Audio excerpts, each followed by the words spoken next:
Welcome to the X-Files, a podcast about breakups, broken hearts, and moving on. I'm Claire. And I'm Janice. We are breakup coaches, here to help you beat your breakup, Heal your broken heart, and move on to an amazing, abundant life. Hello, everyone. Our live is live. Today's bonus episode is the recording of the Q&A segment of our Virtual Valentine's event.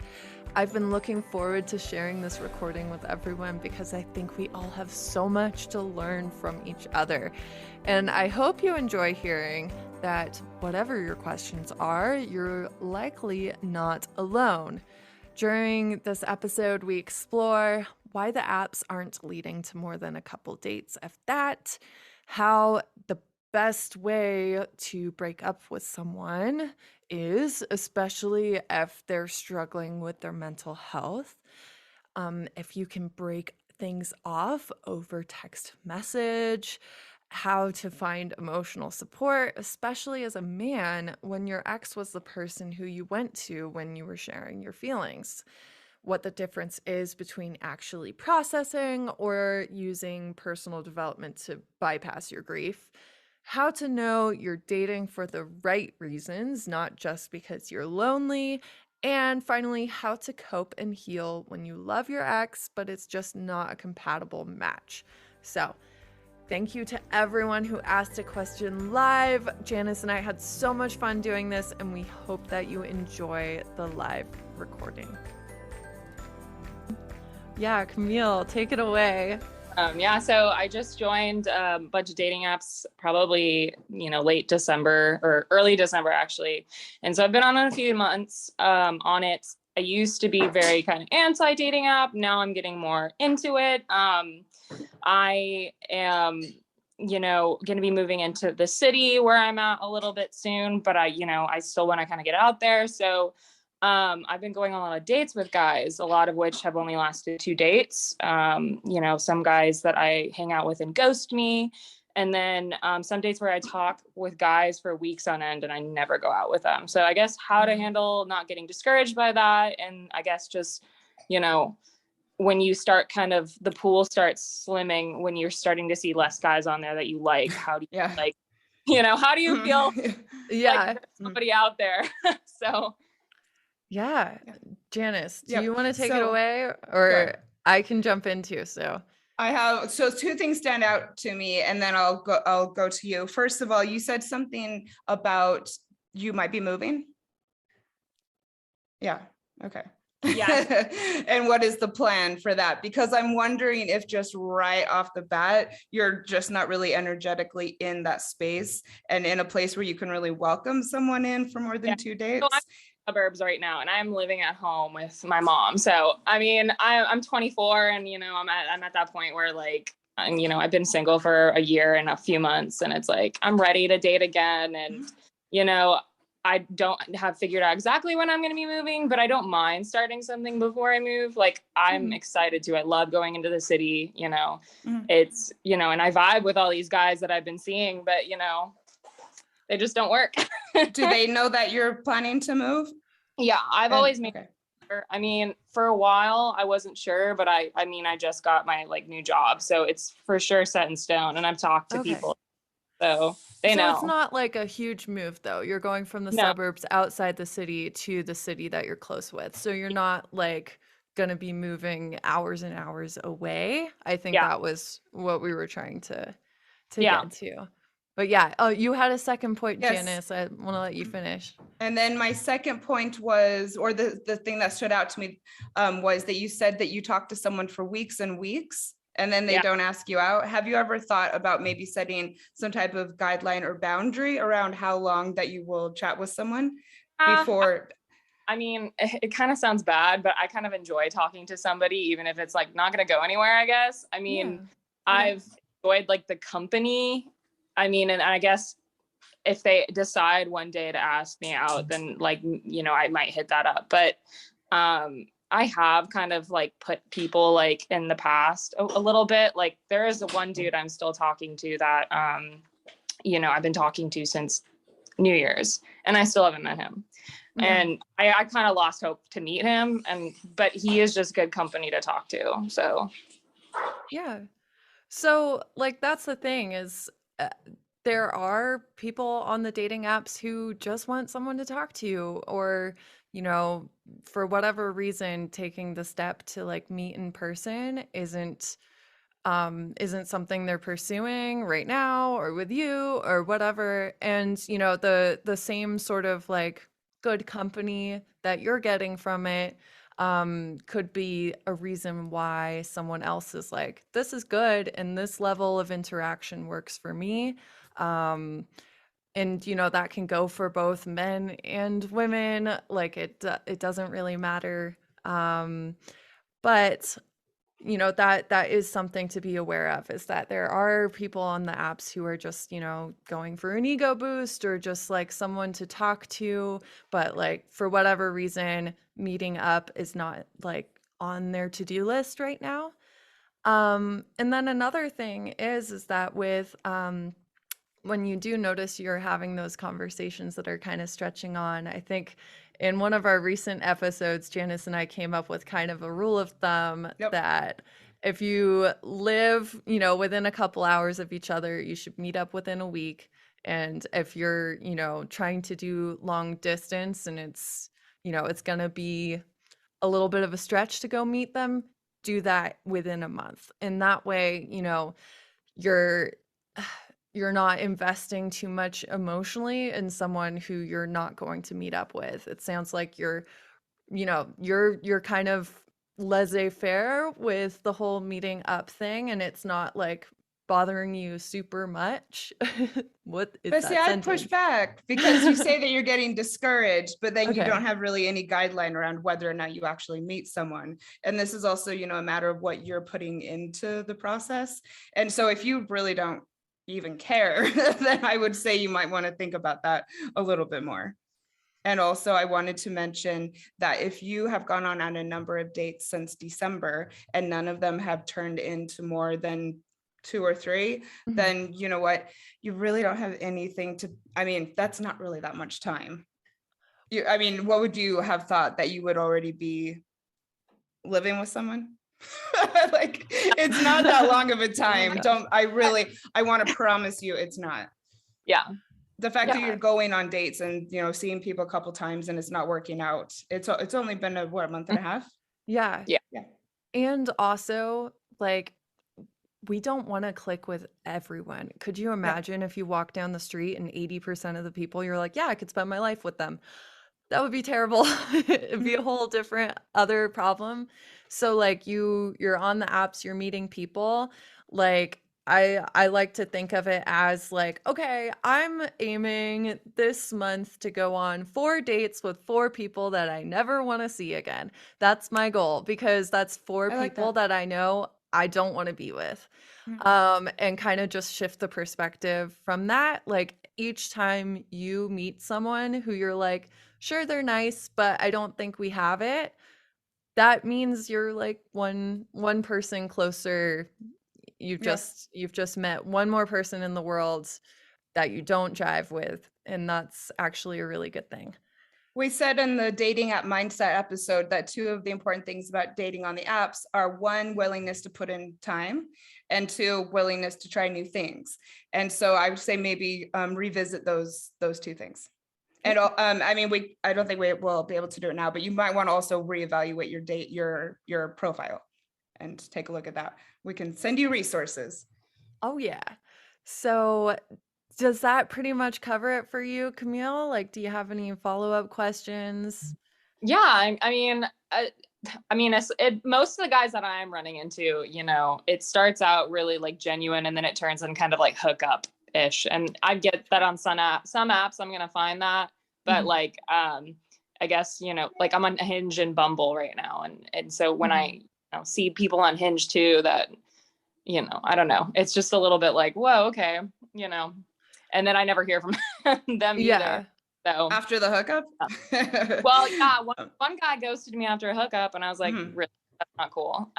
Agreed. Yeah. And some guys talk about hooking up, and then they never follow through. So it's like, Oh I don't get man. Yeah, I mean, it's all things to learn. One of the first episodes we did was on ghosting, and however, and whenever you're ghosted, instead of just going around saying why do people ghost, you take it as an opportunity to look at your own kind of patterns and the way that you're going about dating, and maybe if someone ghosted you after a first or second date and you find yourself so devastated, maybe re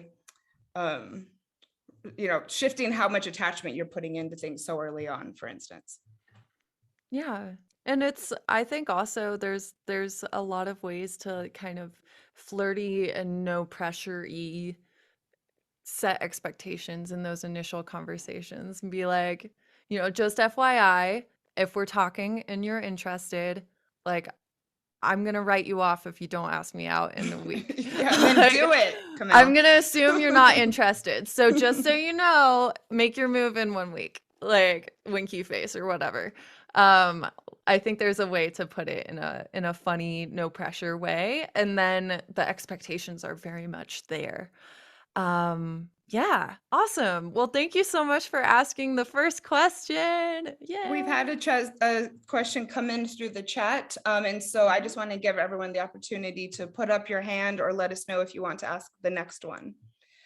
So this question is, and to the person who asked this, if there's any follow-up questions that we ask while we're answering, if you can put them into the chat.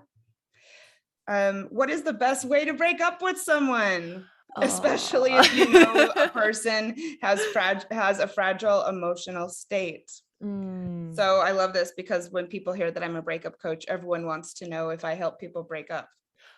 Wow, I've never been asked, Yes, actually. all the time. That's crazy. So I have a question. If the person who asked this can let us know in the chat how long you've been dating this person, I would love it.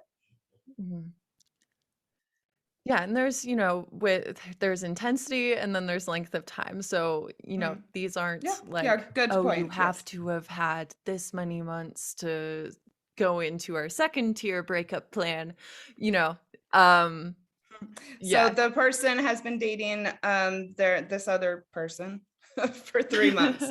So I know how hard this is. Claire, do you have anything you want to jump in with? I mean, I think that 3 months that's kind of one of the first, I feel like one of the first kind of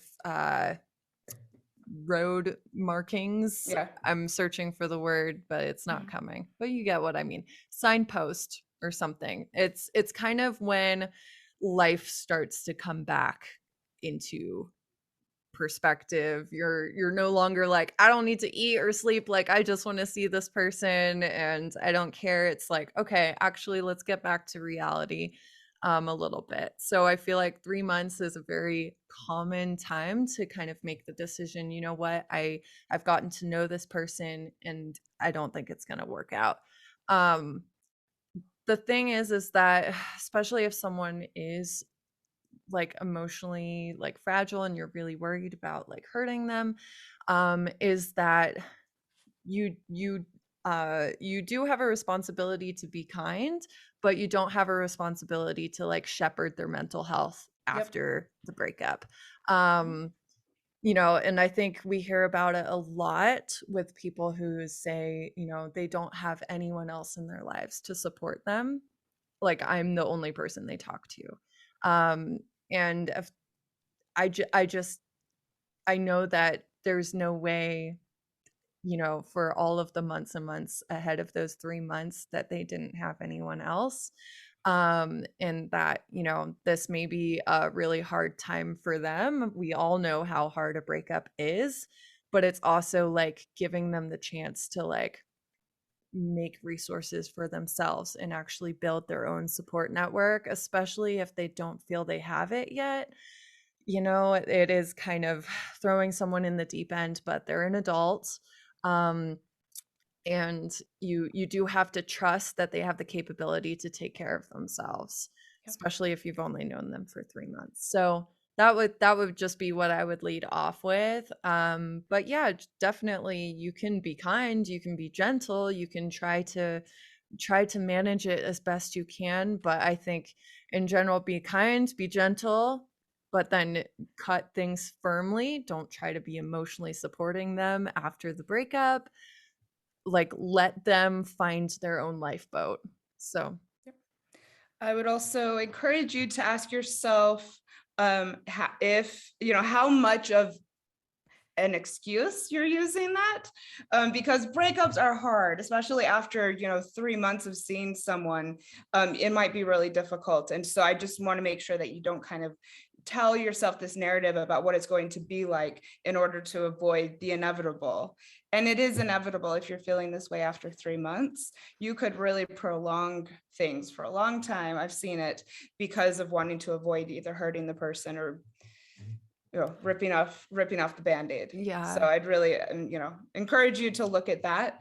And then as far as how to actually do it, when it's a situation like this, you be honest, kind, and to the point. And you focus on Yeah. I statements, and you don't need to go on and on about it. No. I know yeah. I broke up with someone probably around this time, and I asked him to meet me after work at a bar, and I just was like, I just want to be friends. And then we had a drink and went home, and I never thought I'd be able to say the words, but it's hard, but then it's over. Yeah. And Janice, do you have like feelings either way about like meeting up in person? Like Yeah. you did do that Mhm. in that circumstance you just talked about, but like, are there times when texting is okay to break up with someone, or just I'm a calling big over the fan. phone? Yeah.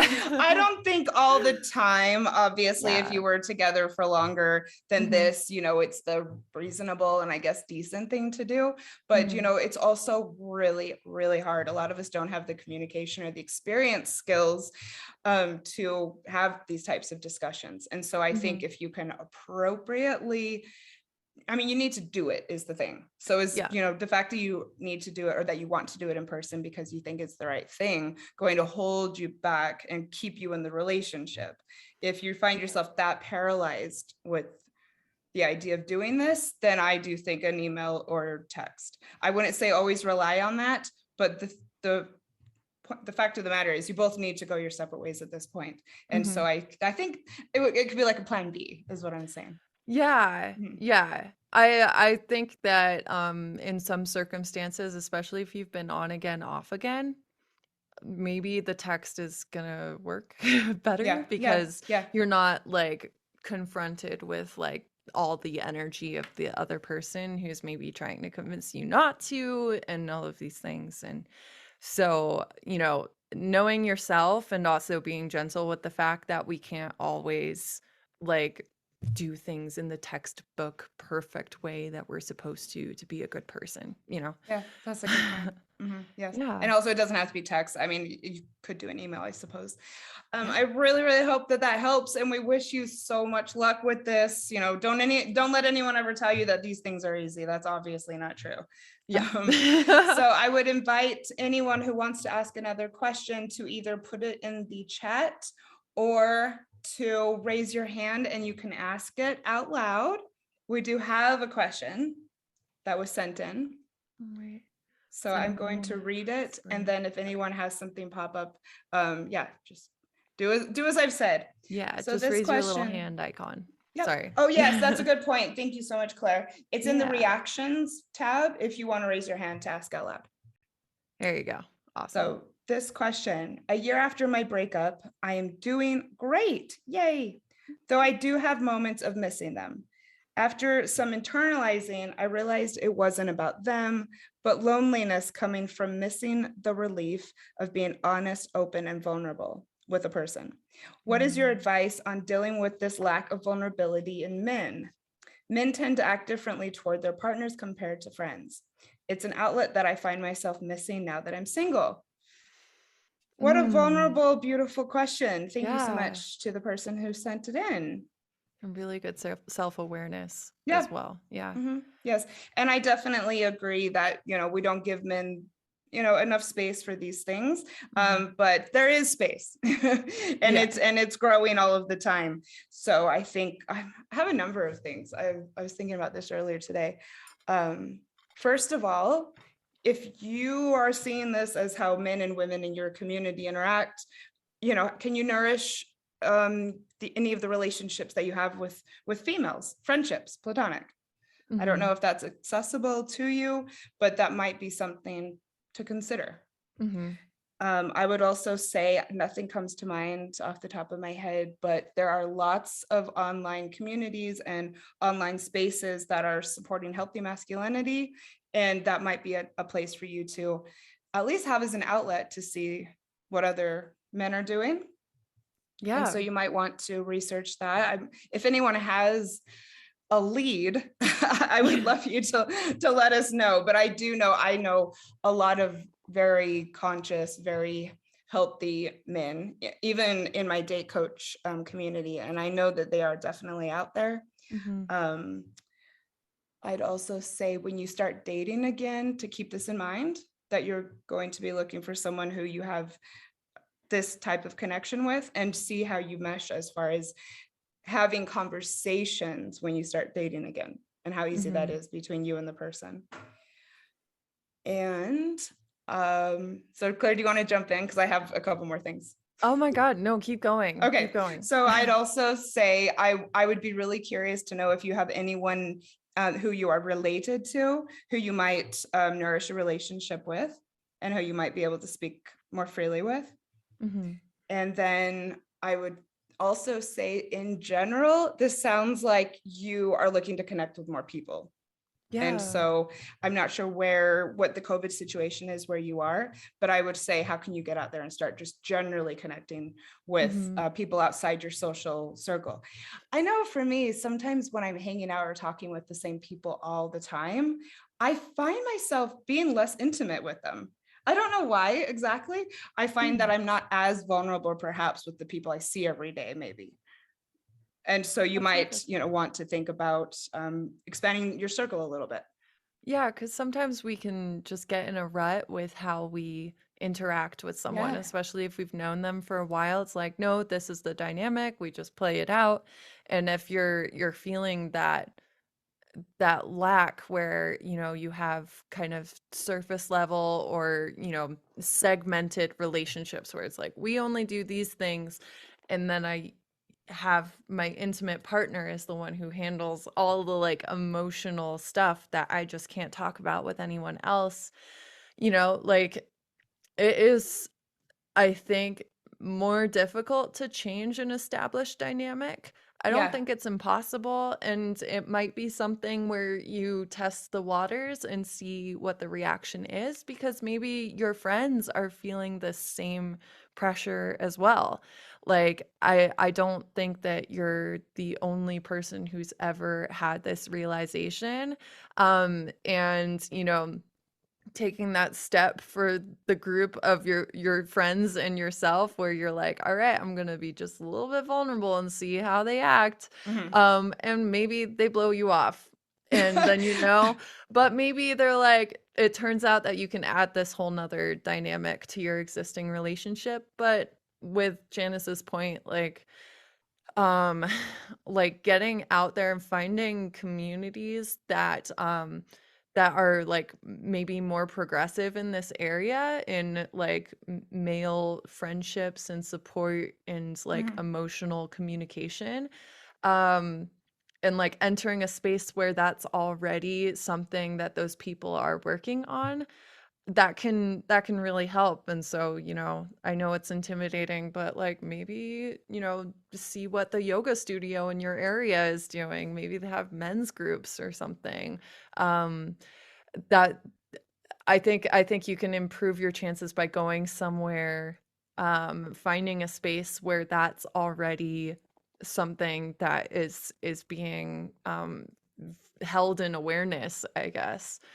And also, there's lots of men in this space who are working with other men, and maybe in your case that could also be a good move, having a really good example of healthy masculinity, and someone who can kind of guide you a bit.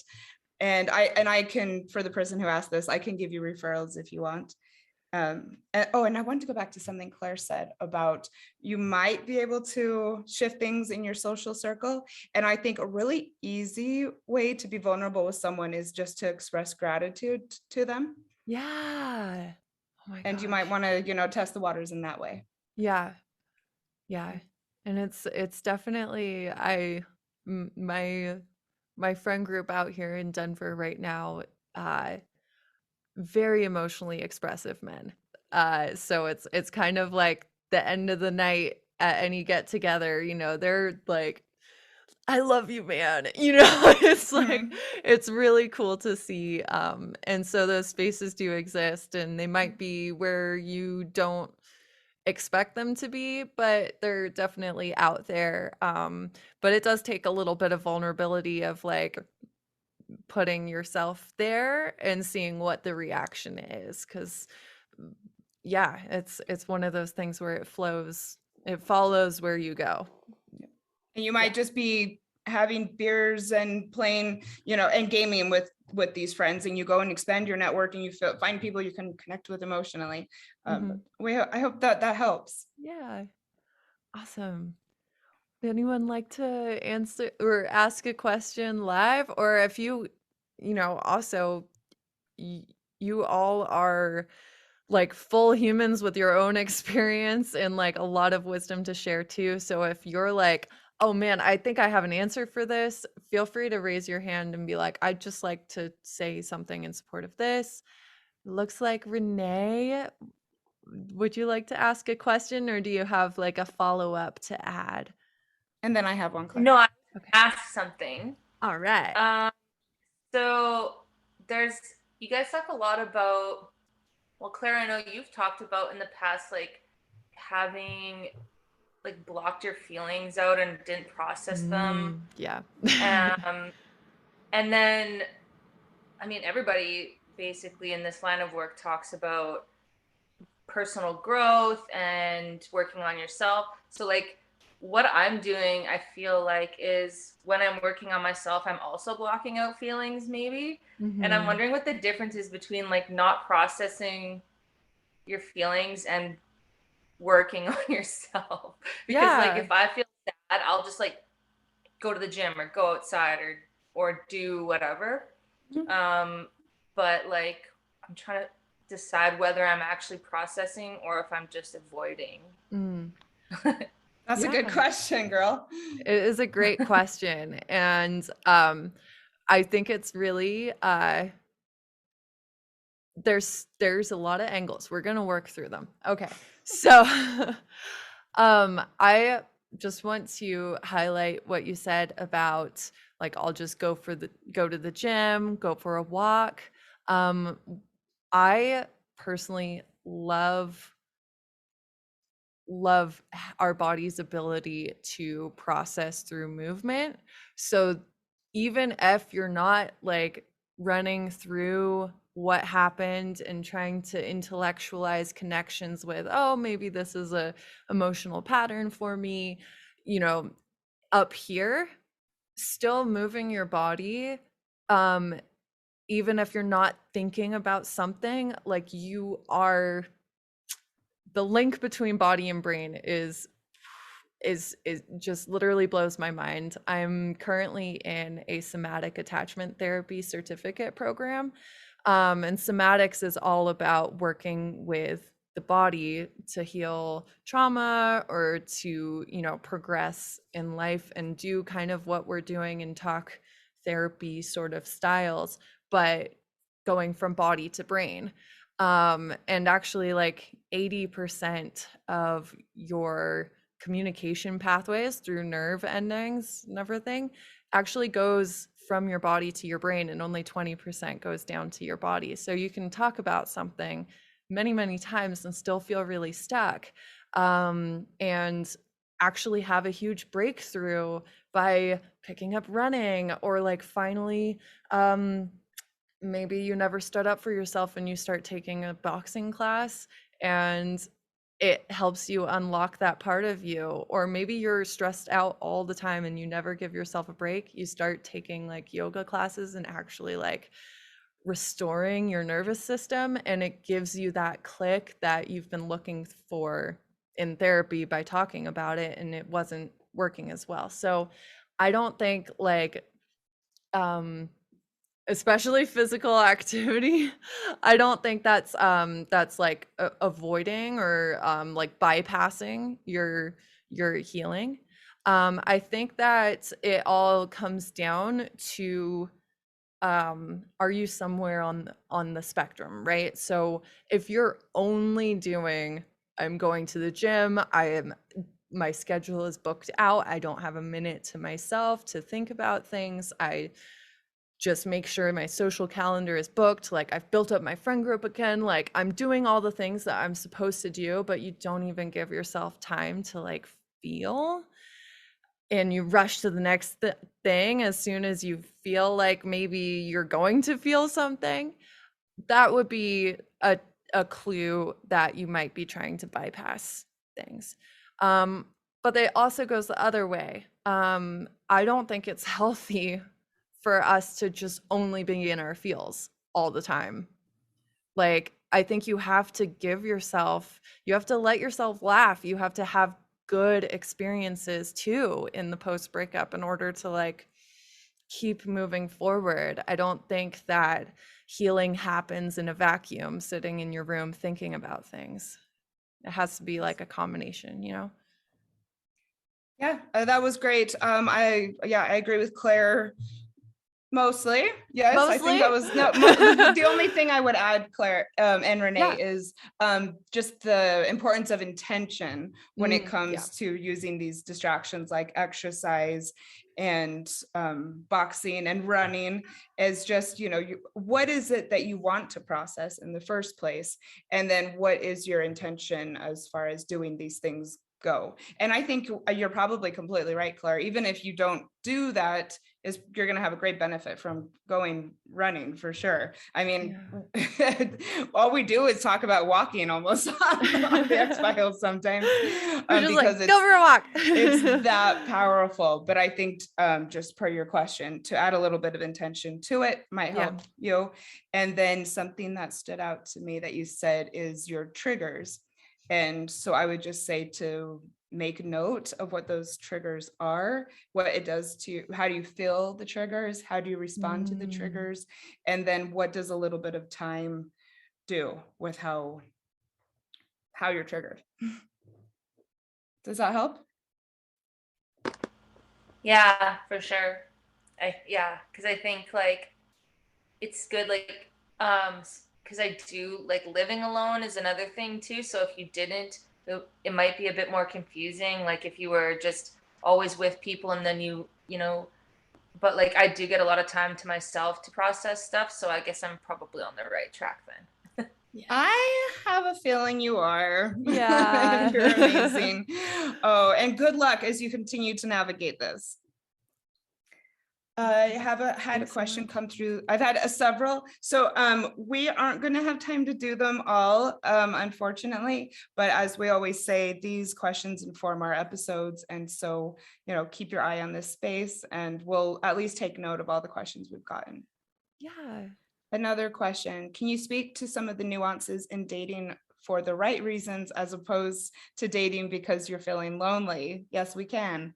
Especially in the case of dating again after a breakup. You want to go? No, you go first. Okay. So thank you to the person who asked this question. I love it. And you know what? A lot of people go through this after a breakup and I feel like I should date again. I kind of want to, but I don't really know.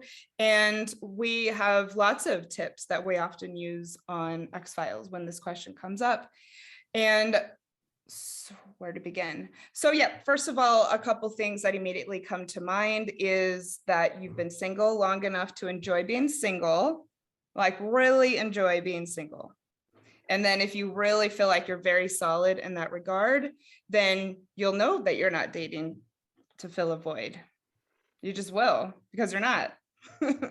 And so I would say start with that. And if you haven't gotten to the point where you love being single yet, then, there's a bunch of questions that I could ask you about why that is and what your fears are, what your daily routine is, how you spend your weekends, and things that you can do to adjust so that you get to that point. I mean, Yeah. nothing is more attractive when you're dating than someone who's confident and can, do it on their own. So I would say that for sure. Mm-hmm. Also, one of my favorites is that you feel excited about dating. If you feel excited about dating, you'll know you're not filling a void because you're not dating from, kind of a scarcity mindset. And so I would look at that as well. And I think actually I'm going to stick with those two tips to start with. Yeah. I think that can be kind of this fear that we kind of see in you go on Google and you're like, how do I know? And it's like, warning, make sure you're not filling a void, all of these things. First of all, we're human. If you want companionship, good job. You're a normal human being. Like, that's a really good thing. It means you're mentally right where you should be.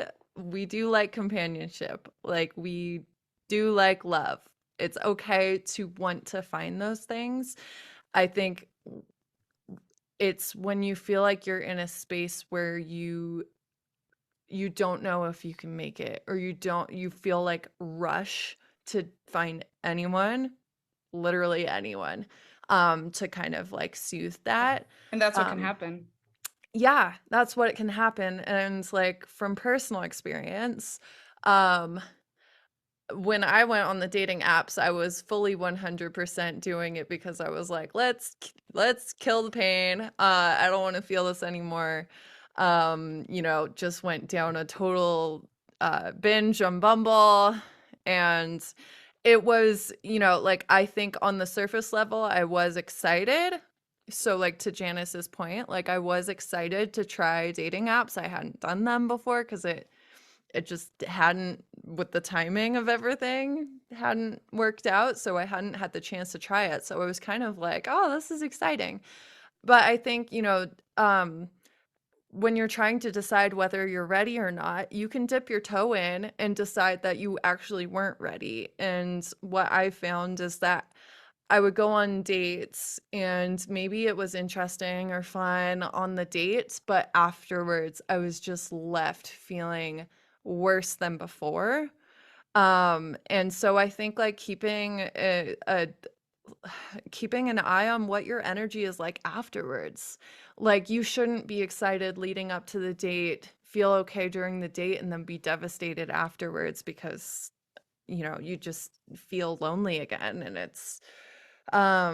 so I think that can be telling as well, is if you think that you're ready and you go on a date, and bad dates are part of the process. So, when you're trying to tap in on whether you just feel shitty after a date because you weren't ready to date, or whether that date was bad, like, look at whether the date was just bad first. And that's just part of it, and you didn't do anything wrong, and honestly the other person probably didn't do anything wrong either. You just weren't meant to have a good time on that date together. And having a sense of humor about it rather than, as Yeah. Claire said, being devastated. I think that's a really good way to know if you're ready. Yeah, Mm. exactly. Like, if you feel resilient through the process, that's a pretty good sign that you're on the right track and you're doing good. And you can honestly, healing is so weird. You could go 3 months on the dating apps and be like, I'm good, I'm fine, like, this is great. And then you realize, oh, actually, I just had some connection was made in my brain, and now I'm missing my ex again. And it's like, now I'm feeling like I'm back like 20 paces from where I was. You can take a break again. It's not all or nothing. You can always change your mind, and take a break again. Yep.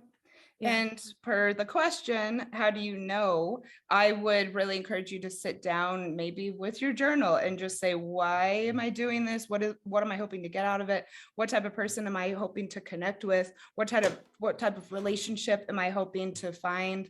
And then the easier that flows and the more positive your answers are, I would think, maybe the closer you are to, being ready to do it intentionally. Yeah. I hope that helps. Awesome. And good luck if you do decide to get out there. Awesome. Yeah, and Renee in the chat said she saw someone on TikTok actually suggested not binging on swiping in the first few days, which I pretty much recommend as well. It's a lot. So, yeah. Do you want to do Awesome. one more, or are we ready for some dating app profiles? Let's see if anyone else wants to go. Let's do it. If not, we can move on. So I'll just give a I have few one more in seconds the chat, here. Claire. Okay. Oh, Okay. one more in the chat. Yeah. Awesome. Unless, I will say, if anyone wants to ask a question live, you got 5, 4, 3, 2, 1. All Okay. That's all right. right. We're here for you, No worries. regardless. How do you prepare yourself for breaking up with someone you are completely in love with, but that isn't giving you what you need? Oh, Well, what is it man. that you need to the person who asked this? So I think focusing on what it is that you're hoping to get out of the breakup is a really, really good place to start. And I definitely know the feeling of being with someone who you have the chemistry and feel like you're in love with, but it's just a complete disconnect as far as compatibility goes. And it's hard and it hurts, but I think keeping your eye on more like the long-term picture is going to be helpful, and to really start focusing on that as far as how to mentally prepare yourself.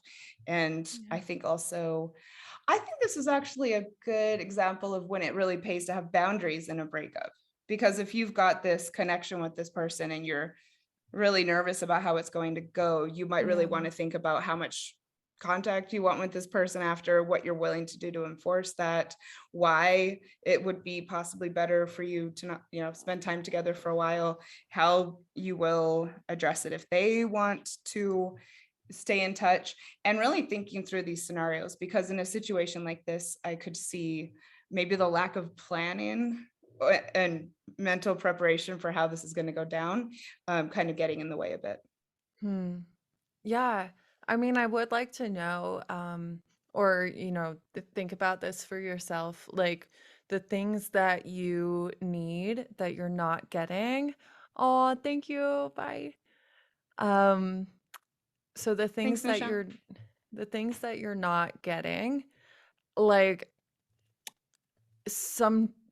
sometimes I think that part of the preparation for breaking up, especially when you're like fully in love with this person, is giving it the time and really actually trying to address those issues.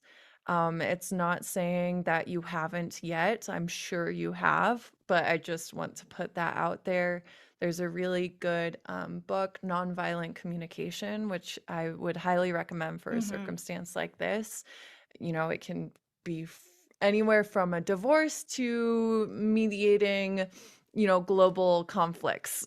This communication practice, basically, because, like, I think that when you have given it the chance, and that requires boundary setting, that requires putting an end on that chance. It's not just trying and trying and trying with no end in sight. It's like, hey, we're going to workshop this for this much time. If we can't get it together, all right, we're going to move to the next thing.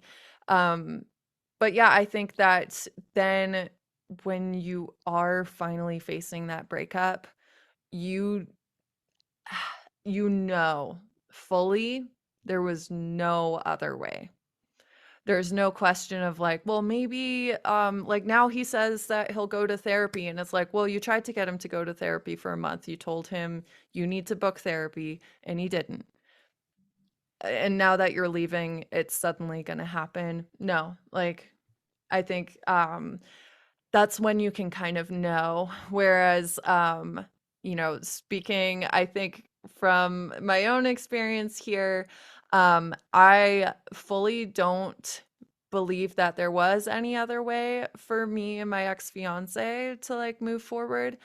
But I do think that if I had had like the self-awareness to know even what I was missing, because I wasn't really sure about it at the time. I had no idea.